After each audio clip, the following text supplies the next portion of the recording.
Well, welcome back, watch people. Now, things are changing in the watch world, especially the retail area of the watch world.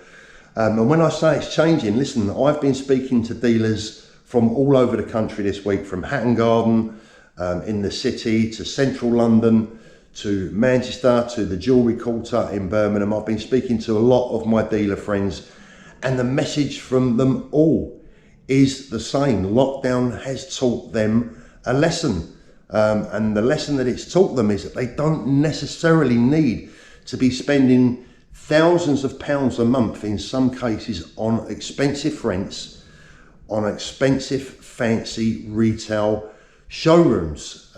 These guys have, like everyone else, have been working from offices, from home, etc. during lockdown. One of the dealers that I know told me that during lockdown he was busier than ever simply working from his home, which is a much nicer environment, let's be honest.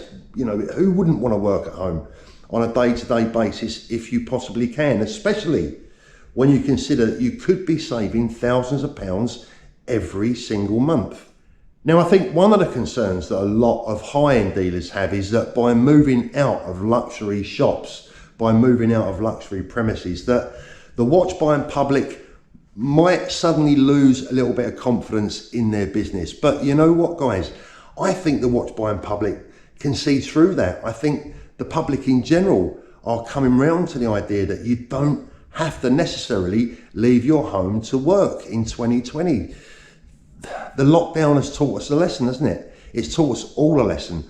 And already this week, I can't name them because I haven't got their permission, but there are two very, very well-known big watch dealers based in central London who have left their shop premises, deserted their shop premises, and are now working from offices, saving thousands of pounds every month in the process. And by the way, being able to pass some of that saving on to you, the watch purchasers. Now, for me, that has to be a good thing, or would it be a shame to see places like Hatton Garden suddenly becoming diluted, suddenly becoming a lot emptier than it once was? Don't forget, Hatton Garden has been the hub, the centre of the British watch and jewellery scene for probably 100 years or even more. I don't know off the top of my head, but it's part of our history and tradition, isn't it, in the watch and jewellery world?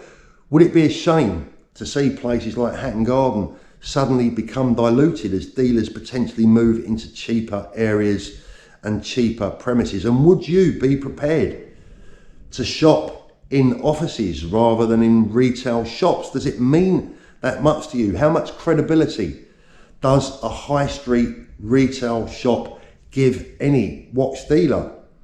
Does it make a difference to you? I want to see what you think in the comment section below. Do you find it easier to trust someone when they have a bricks and mortar store? I've had both. I've worked from offices, I've worked from home, and I've worked from retail premises as well. And I can tell you now that working from retail premises brings pressures that you wouldn't imagine. And it certainly brings expenses that you wouldn't imagine. And like it or not, guys, I think offices is the way forward for watch retailers.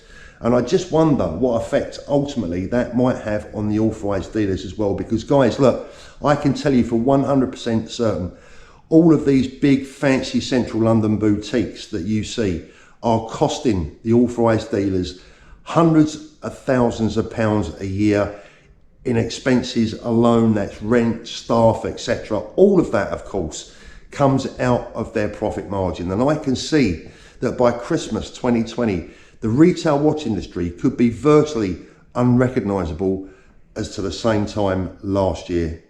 So as I said, guys, I want to know what you think. I want to know what you think. I want to know if you think it's a good thing, if it's a bad thing, if it's a shame, or if it's just progression. Is it just the way forward for the watch world and for independent watch dealers, and ultimately, possibly even authorised dealers? Guys, before I go today, I'm off out on the water in about half an hour. So I am wearing my Casio Rangeman today, that monster of a watch that a lot of you have commented on. Thanks for watching, guys, and we'll speak again soon.